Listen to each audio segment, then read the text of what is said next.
I say, Jimmy Henchman on the phone. He want to holler at you. Suge say, where you at, little You sure could run fast, you little punk mother. So at this time, I realized something going on. Mm-hmm. Jimmy tells him, yeah, you caught me slipping, but you didn't catch me. He said, I sent you one message already. He like, yeah, you know, I sent you one message. He said, but I ain't giving you no more chances. Next time I catch you, you know what it's gonna be. In the early 1990s, Suge Knight and his business partner Dr. Dre had taken over hip-hop with their newly formed record label, Death Row Records, launching their first project on the label in December 92, The Chronic, which would go on to sell millions and millions of records throughout the year of 1993. Suge Knight wasn't just a music mogul, but behind the music, he was notoriously known as the most dangerous man in the world of hip-hop. Suge's horror stories date back to the late 80s when he was just getting his foot in the door in the music business. Suge grew up in the east side of Compton in the Linwood section. Linwood was an all-blood section, territory of the east side mob Piru. Suge didn't claim any sets growing up, but he's definitely close with a lot of the Bloods in his neighborhood. Suge didn't put his focus into gangbanging, but rather becoming a football prospect. After being transferred to the University of Nevada and playing football for 2 years, Suge would go unselected in the 1987 NFL Draft. He would be offered a contract to play for the San Francisco 49ers, but after an altercation that summer which led Suge to shoot his friend he was arguing with, they retracted their offer. He would then be offered to the Los Angeles Rams training camp and would be cut during the camp. Suge would be brought on as a replacement player during the 1987 NFL player strike.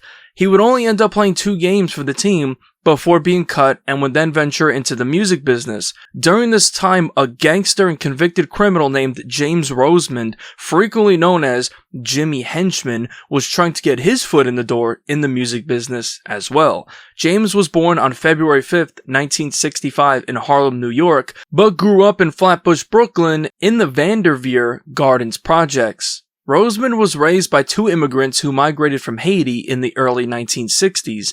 His parents would eventually divorce while he was at a young age, leaving his mother to raise 5 children by herself. Rosemond would then begin acting out at the age of 16, where he would find himself arrested for stealing a bike. Rosemond would be sent to Rikers Island in the Juvenile Detention Center. While at Rikers Island, Rosemond would meet a stick-up kid from Brooklyn by the name of Kelvin Martin, aka 50 Cent.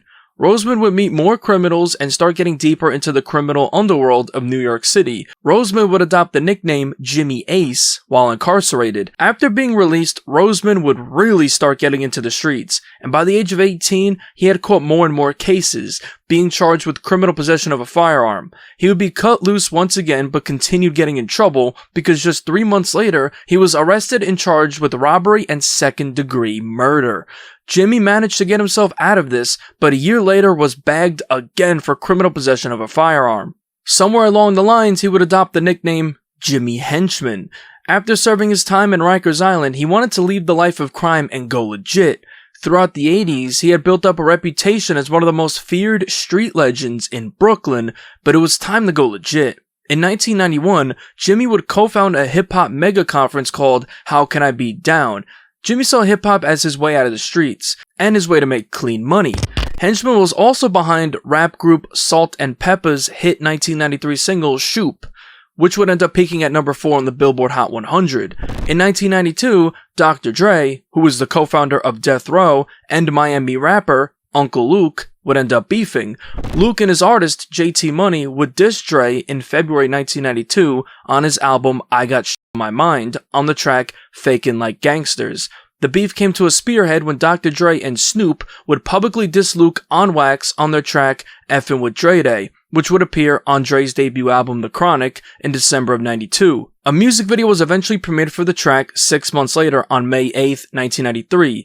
That same day, the track would be released as a single, and on the vinyl appeared a track called Puffin' on Blunts and Drinkin' Tanqueray, which once again saw Dr. Dre dissing Uncle Luke. During this time, the East Coast versus West Coast beef was a thing, and Suge Knight wanted to take over both coasts. Jimmy Henchman was just getting himself started in the music business. In 1993 is when the beef between Jimmy Henchman and Suge Knight would officially begin. According to Lance Rivera, Uncle Luke would invite Suge Knight, Dre, Snoop, and some of the artists to Miami in an attempt to squash the ongoing beef with Dre and Snoop.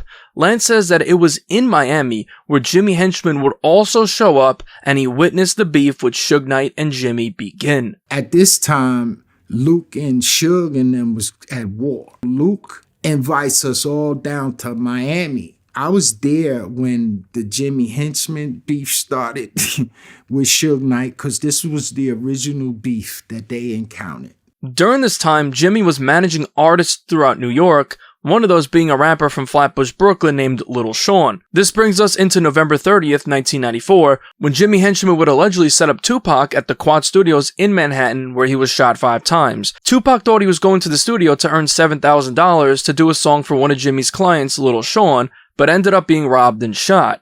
I bring this up because Tupac would eventually sign with Death Row after Suge Knight bailed him out in October of 1995. The two became real close, and Tupac wanted revenge on the people that shot him. This meant that Suge Knight, who was also beefing with Jimmy Henchman, as the two already had a beef stemming from the 1993 meeting in Miami. Around this time, Jimmy Henchman would form his own rap management company called Henchman Entertainment. He was becoming close with more and more New York artists like Biggie and Junior Mafia, who appeared alongside his client, Little Sean, for the track Don Perignon earlier in the year on July 20th, 1995. In the music video, you can see Henchman Entertainment shirts being displayed. Jimmy was rubbing salt in the wounds of Tupac, knowing that Pac was furious at him for allegedly setting him up. It was believed that Jimmy wanted to teach Pac a lesson after he publicly disrespected New York street legend Haitian Jack live on television during his assault case trial. In the summer of 1996, Tupac was working on his album, which was originally called The Don Illuminati, The 3-Day Theory, under the stage name Machiavelli the Don. On July 8th, 1996, Tupac recorded a track called Against All Odds. On the track, Pac would infamously diss Jimmy Henchman, promising payback for the Quad Studio shooting. The track would be released posthumously on November 5th, 1996 on the Don Illuminati, The 7-Day Theory. And did I mention, promise to pay back Jimmy Henchman in due time? I need you just listening, the world is mine. After this, Suge and Jimmy's relationship would remain sour, and things would get very deadly very fast. In 2004, Jimmy Henchman was managing his newest client, Compton rapper The Game. The Game was a protege of Dr. Dre, which was Suge Knight's bitter enemy ever since Dre left Death Row back in February 1996. Suge tried sabotaging everything Dre did, and seeing Dre's new artist become one of the biggest rappers was not sitting well with Suge Knight. On August 29th, 2004, at the 04 MTV VMAs in Miami, Suge and Game would end up running into each other and having a face-off. It was heavily rumored that Suge Knight allegedly slapped Game in the face. Rumors began circulating online that Suge slapped Game. According to Game, his side of the story is that he was never slapped by Suge Knight and they just had a brief face-off. He would later claim in 2019 in an interview that he pulled his gun on Suge, but this has not been confirmed. Yuckmouth would add fuel to these rumors when he would mention it on his diss track towards Game. Your first album went good and every week you get slapped by Suge. The Game would address the rumors on his 2004 mixtape Welcome to Compton Part 3 on the track New York. Streets is talking, Game got slapped by Suge. False, I was face to face with him. I bring this up because Jimmy Henchman, being Game's manager at the time, did not like how Suge was trying to intimidate his artist. Jimmy also didn't like how Suge was bullying Dre, after it was reported that Suge Knight may have had a role in the altercation that took place at the 2004 Vibe Awards in November, where Dr. Dre was assaulted. Jimmy did not like how Suge ruined the Vibe Awards, so that would make strike 2 for Suge in Jimmy's book. The next year, in 2005, another incident would occur, this time in LA. Sometime in mid-2005, street legend and Rollin' 60s Crip Big U was doing business with Jimmy Henchman, getting Game a contract to have his own shoe.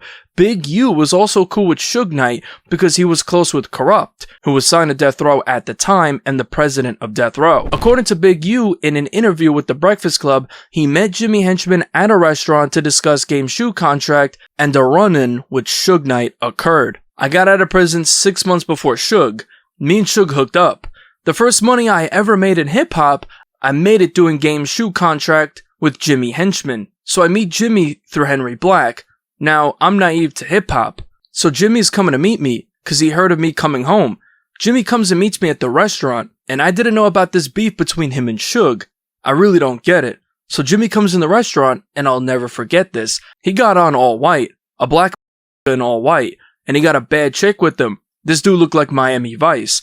Right when he's walking into the restaurant, Suge's pulling up in the back with about 15 cars. Suge was coming to pick me up. I was going to meet Jimmy, then jump in with Suge and roll off. Now there's like 20 dudes coming, and they're walking in. I was like to Jimmy, why don't you go leave out the back, and I'll talk to Suge. And the dude Jimmy was like, I can't do that. That's where I gained a measure of respect for him, because he was like, I can't run. And it was just him and the female. I don't know if he was strapped or not. I made an appeal to Suge. I'm not telling Suge what to do. I'm like, listen, I'm trying to do business with this dude. Evidently, his appeal did manage to quell the tension, though not entirely. Suge blew a puff of smoke and told Jimmy, quote, my brother is the only reason you gon' make it out of here. And I'm like, damn, I gotta learn these politics. On August 28th, 2005, the MTV VMAs would take place at the American Airlines Arena in Miami. Suge Knight and Jimmy Henchman would both attend the show. Kanye West would host an after party at the Shore Club. After the show, Suge was at the after party along with Jimmy. After midnight, Suge Knight would reportedly be shot. Witnesses say Suge was sitting at a table in the VIP Red Room section of the Shore Club when a man walked up and opened fire. A police report described the shooter only as a black male wearing a pink shirt. Suge would be admitted to Mount Sinai Medical Center in Miami Beach, where he would be in good condition. Hospital officials said he was scheduled for surgery to remove a bullet from his leg and repair a broken bone. A group of friends waiting at the hospital said Knight was alert and talkative after the shooting.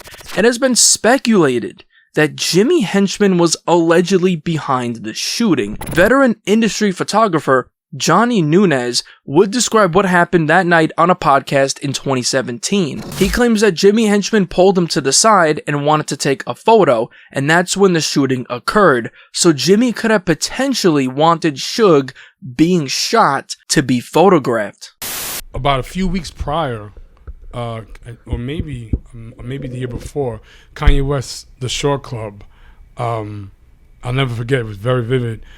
Jimmy Henchman tells me, Johnny, come get this shot. And I remember that the game was there, and I knew that Suge Knight had beef with the game. Mm-hmm. It wasn't, excuse me. The game wasn't there. Jimmy was there, who managed the game at the time. Right. And he says, come with me, I want you to take this photograph. But I just saw Suge Knight by the bar. I said, Jimmy, I don't think it's a wise idea to go over there. He said, nah, it's a wise idea. Get your camera. When I give you the head nod, I want you to get this photo. I'm like, well, okay. So next thing I know, I follow him, and there's Suge Knight leaned up against the bar, and he was, with his talented blow, he'd make a perfect circle of a cigar smoke. Yeah. Mm-hmm. And I'm like, oh, what the hell? So next thing you know, I saw Suge inhale, and when he exhaled, he blew out a perfect circular ring of smoke right into Jimmy's face. And then Jimmy went one head nod to the left, and then he looked at me and went one head nod to me. I'm like, what am I shooting? Some guy with a musket just comes from behind Suge and boom, shoots him right there. I'm like, holy shit. And I'm like, holy shit. Everyone, like a movie, for one split second, it was like as if everyone was frozen. Then, pure anarchy. Everyone's just stepping on top of each other. People are falling. Glasses are breaking. People are screaming.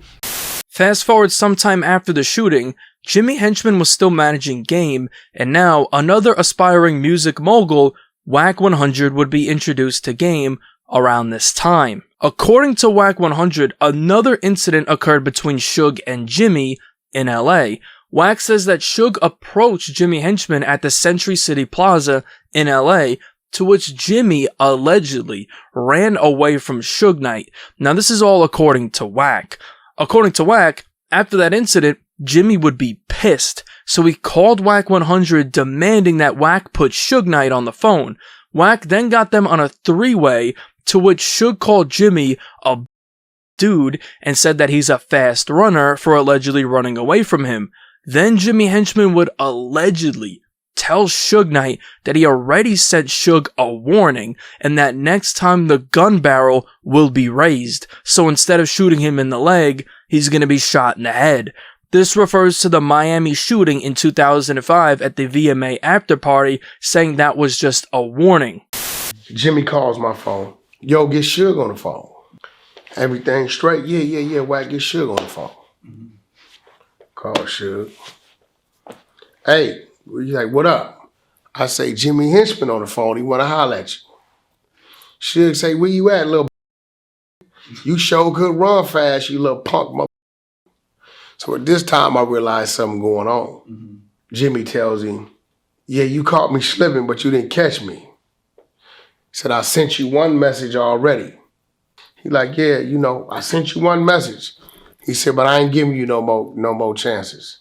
Next time I catch you, you know what it's gonna be, right? So I guess Jimmy Suge had caught him at the Century City Plaza, and Jimmy ran from him. Must have been by himself. Okay. I don't know if Suge was by himself, had a couple guys with him. But Jimmy little dude, and Jimmy fights his wars the way he fights his wars. By any means, he wasn't scared on the phone. He was a little frustrated and pissed off that dude that came at him that way, to a point to where he alerted him on some shit that we was all totally in the blind about. We didn't know he had anything to do with it. So he told him and let him know from this day on it's on. And then got off the phone. Fast forward.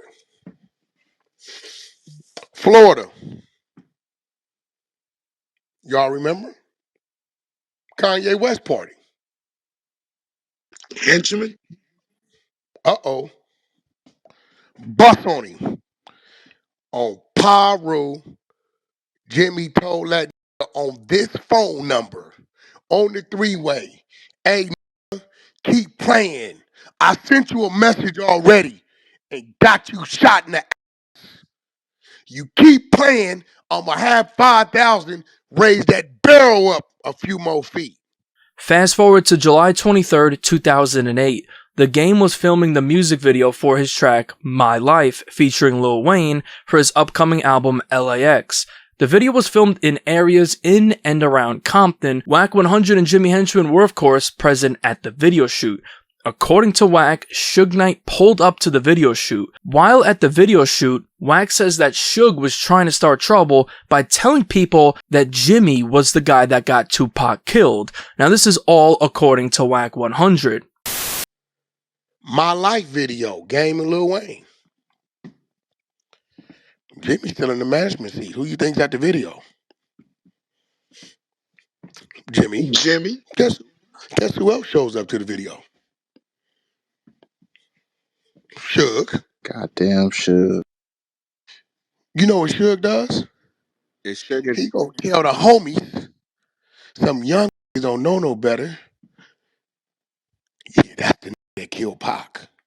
oh They my come over there to us. Yeah, Suge talking about that's the that killed Pac. He won't. No, that's the that had him shot, and Blood told him he had him shot on my phone. And why Blood telling y'all some bull, right? Tell Blood gonna handle his business. He right here. We at a cemetery. We shooting at a cemetery. So ain't no you see him and go handle him. You go tell some young, yeah, that's the kill Pac. Y'all need to go. No. Jimmy Henchman is 5'8", 150.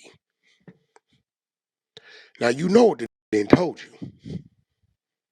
I know what he told you because he told you on my phone. Go handle your business. Don't try to get the little homies on some crash dumb. After that, nothing else happened between Jimmy and Suge because Jimmy would shift his focus towards 50 Cent and Tony Yayo.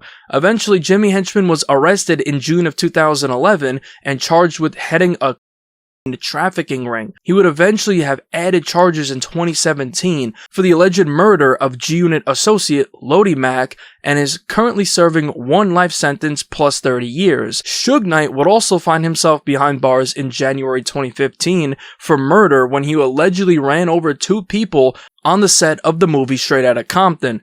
He is currently serving a 28-year prison sentence. That's how the story of Suge Knight versus Jimmy Henchman ended. 2 of the most dangerous men the world of hip-hop has ever seen.